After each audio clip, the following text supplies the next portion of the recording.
원피스 최종장이 격렬하게 전개되면서 세계 정부의 가장 깊은 어둠 속에 숨겨져 있던 신의 기사단의 실체가 마침내 수면 위로 드러나고 있습니다. 그 중에서도 사왕 빨간 머리 샹크스와 똑같은 외모를 가진 존재인 샴록의 등장은 전 세계 독자들에게 엄청난 충격을 안겨주었습니다. 샴록은 성지 마리조아의 최고 권력 집단인 신의 기사단 중에서도 가장 파괴적인 무력을 행사하는 핵심 인물로 밝혀졌습니다. 놀랍게도 그는 피가반 가문의 순수한 혈통이자 샹크스의 쌍둥이 형제로 태어날 때부터 신들의 땅에서 절대적인 특권을 누려왔습니다. 갓벨리 사건 당시 아기였던 샹크스는 로저 해적단에 의해 보물 상자에서 발견되었지만 형인 샴록은 천령인들의 손에 그대로 남겨졌던 것입니다. 이로 인해 두 형제는 완전히 정반대의 삶을 살아가게 되었으며 한 명은 바다의 패자가 되었고 다른 한 명은 세계 정부의 수호신이 되었습니다. 신의 기사단 샴록이 구사하는 검술과 패기는 샹크스의 카무사리와 유사하면서도 훨씬 더 잔혹한 살기를 품고 있습니다. 특히 그가 가진 특수한 패기는 상대방의 미래 예지를 완전히 차단하는 강력한 능력을 지니고 있어 많은 강자들을 공포에 떨게 만듭니다. 이 거대한 운명의 소용돌이 속에서 오랫동안 모습을 감추었던 전설적인 인물, 로저 해적단의 왼팔 스코퍼 가반이 마침내 움직이기 시작했습니다. 가반은 로저, 레일리와 함께 바다를 제패했던 전설적인 대적으로 그동안 불의 상처를 가진 남자라는 의혹을 받아왔습니다. 그는 로저 해적단이 해체된 이후 전 세계의 역사가 기록된 마지막 로드 포네그리프를 지키는 파수꾼 역할을 수행해 왔던 것으로 드러났습니다. 가반이 검은 돛을 단 배를 타고 다니며 거대한 소용돌이를 자유자재로 다룰 수 있었던 이유는 그가 가진 극기의 패기 덕분이었습니다. 그가 도달한 경지는 바로 사물의 소리와 자연의 흐름을 완벽하게 동화시키는 최고 단계의 견문색 패기였습니다. 이 고차원적인 견문색을 사용하면 바다의 기류와 해류의 흐름을 수십 킬로미터 밖에서도 완벽하게 읽어내고 조종할 수 있습니다. 샴록의 미래 예지 차단 능력과 가반의 자연동화 견문색은 이번 최종장에서 패기 생태계를 송두리째 뒤흔들 핵심 요소입니다. 한편 가반은 루피가 엘바프로 향하고 있다는 소식을 듣고 마침내 자신이 지키던 로드 포네그리프를 들고 움직이기 시작했습니다. 하지만 그의 움직임을 감지한 것은 밀짚 모자 일당뿐만 아니라 세계 정부의 최고 정보기관인 CP 영화 신의 기사단이었습니다. 샴록은 가반이 가진 마지막 로드 포네그리프를 영원히 봉인하기 위해 직접 군함을 이끌고 출격을 명령했습니다. 이 지점에서 우리는 신들의 땅이라 불리는 마리조아 천령인들의 출생에 관한 거대한 비밀을 짚고 넘어가야 합니다. 과거 800년 전 세계 정부를 창설한 20인의 왕들은 평범한 인간이 아닌 청색별 외부에서 도래한 이계의 존재들과 결탁했습니다. 천령인들의 혈통 인자 속에는 인간의 한계를 초월한 특수한 유전 정보가 각인되어 있으며 이것이 그들이 신을 자처하는 근거입니다. 그러나 이 순수한 혈통을 유지하기 위해 그들은 수백 년 동안 끔찍한 근친혼과 비인도적인 실험을 반복해왔습니다. 피가반 가문은 그 실험의 정점에 선 가문 중 하나로 대를 이어 강력한 정복의 패기를 타고나도록 조작된 혈통입니다. 샹크스와 샴록은 그 조작된 혈통 인자가 완벽하게 발현된 가장 이상적인 쌍둥이 샘플이었던 것입니다. 샴록은 마리조아의 철저한 세뇌 교육 속에서 자신들을 제외한 모든 바다의 인간들을 가축으로 여기는 괴물로 성장했습니다.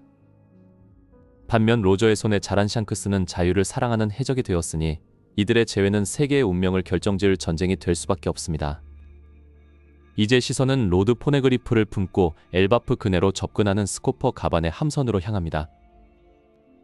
가반은 이미 자신의 초감각적 견문색을 통해 거대한 먹구름 뒤에 숨어 자신을 노리는 신의 기사단의 기운을 감지했습니다. 갑자기 하늘이 붉게 물들며 신의 기사단 특유의 거대한 붉은 번개가 가반의 배를 향해 내리꽂히기 시작합니다. 가반은 가볍게 코웃음을 치며 거대한 두 자루의 도끼를 뽑아들고 허공을 향해 강력한 참격을 날립니다.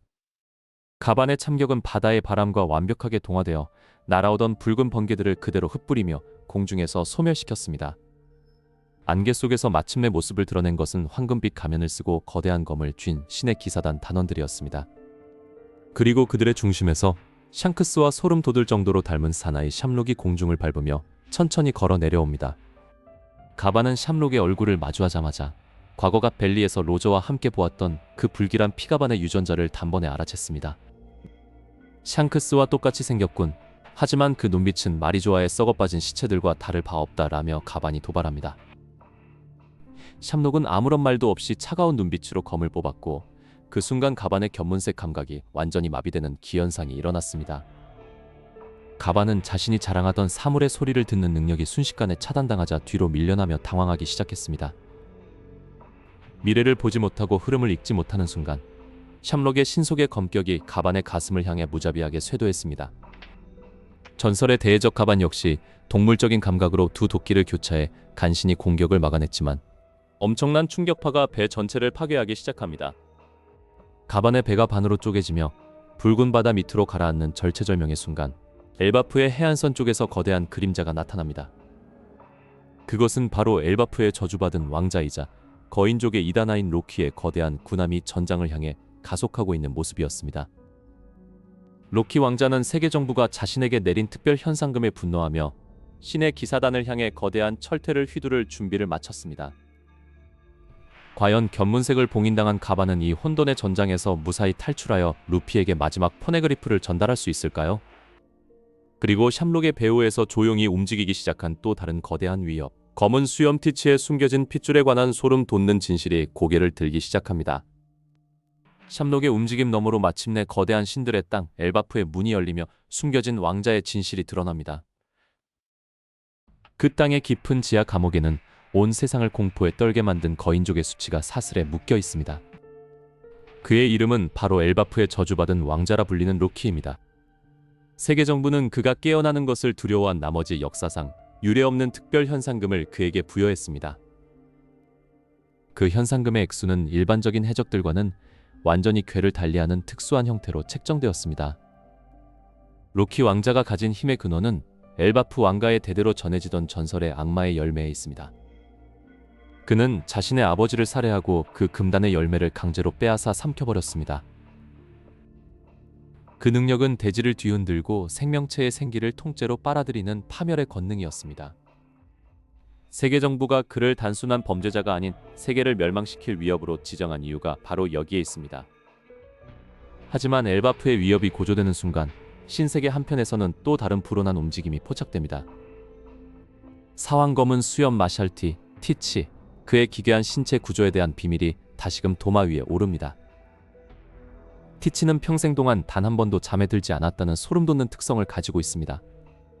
이 기이한 신체는 과거 마르코가 언급했던 그의 이형의 몸이라는 단어와 정확히 일치합니다.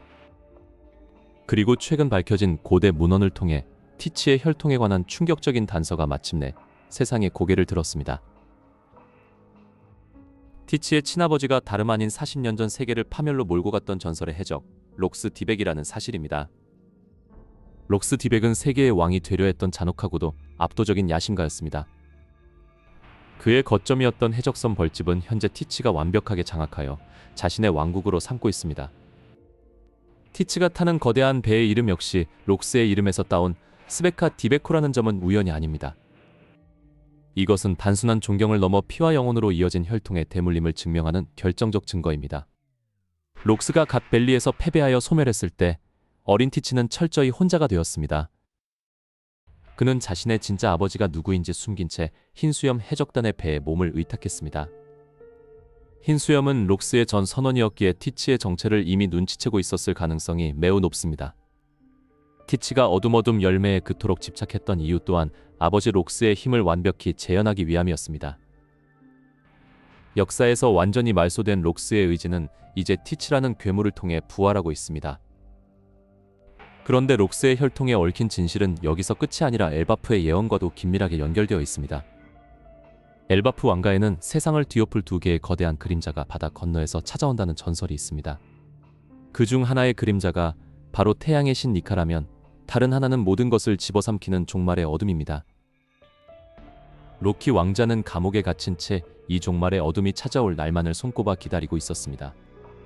티치의 최종 목적지는 마리조아가 아닌 엘바프에 잠든 고대 병기를 깨우는 것일지도 모릅니다. 이미 티치 해적단의 간부들은 전 세계의 위협적인 악마의 열매 능력들을 남김없이 사냥하고 있습니다. 그들의 사냥 리스트 최상단에 엘바프의 저주받은 열매가 포함되어 있다는 첩보가 입수되었습니다. 록스의 핏줄을 이어받은 티치가 그 파멸의 힘까지 손에 넣는다면 세계의 균형은 완전히 무너집니다. 과거 가프와 로저가 힘을 합쳐 간신히 막아냈던 그 공포가 다시 한번 재림하는 셈입니다. 해군 본부 역시 이 소름 돋는 혈통의 진실을 파악하고 비밀리에 대책을 강구하기 시작했습니다. 하지만 이미 신세계의 물결은 통제할 수 없는 방향으로 빠르게 흘러가고 있습니다. 로키 왕자의 봉인이 풀리는 그 순간이 바로 전 세계를 뒤흔들 거대한 전쟁의 신호탄이 될 것입니다. 티치는 이미 엘바프의 국경 근처까지 자신의 함대를 은밀하게 전진시켜 대기하고 있습니다. 아버지가 이루지 못했던 세계의 왕이라는 야망을 아들이 마침내 완수하려는 거대한 음모입니다. 그리고 이 모든 피해 연대기 뒤에는 프랑키가 엘바프 지하에서 우연히 발견하게 될 충격적인 벽화의 비밀이 숨겨져 있습니다. 마침내 불빛이 벽화의 중심을 비추는 순간 그곳에 새겨진 고대 병기들의 상징과 아무도 예상치 못한 인물들의 얼굴이 서서히 드러나며 온몸을 소름 돋게 만드는데, 프랑키의 서치라이트 불빛이 마침내 거대한 엘바프 벽화의 중심부를 정면으로 비추기 시작합니다. 그 먼지 쌓인 석벽 표면 위로 인류 역사에서 완전히 지워졌던 고대 문양들이 하나둘씩 선명하게 떠오릅니다. 가장 먼저 관객들의 시선을 사로잡는 것은 석벽의 거대한 중앙에 새겨진 세 개의 거대한 원형 표식입니다. 이 세 개의 원형 표식들은 다름 아닌 원피스 세계관의 운명을 쥐고 있는 고대 병기들의 상징물들입니다.